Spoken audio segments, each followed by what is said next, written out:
首先，我们先来认识一下 Final Cut Pro 的界面。我个人是非常喜欢这种暗黑色的感觉，会让你集中精力来做工作。它的界面呢非常简单，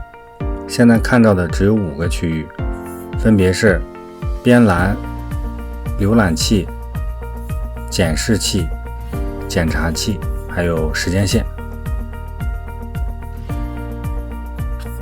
边栏呢是用来显示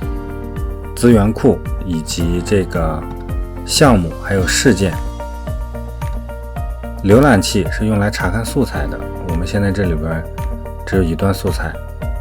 如果有非常多的素材的话，这里面都会显示出来。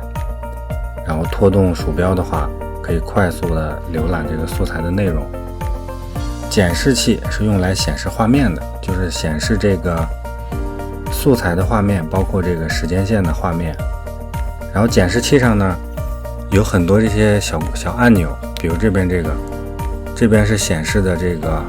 你目前工程的这个分辨率以及帧率，还有一个声音这里是这个项目的名称。然后这边的按钮呢点下来以后会有很多的选项，我们这个后面再说。检查器呢可以查看和修改画面的各种参数，比如这种的位移缩放剪裁还有这个混合模式还有颜色，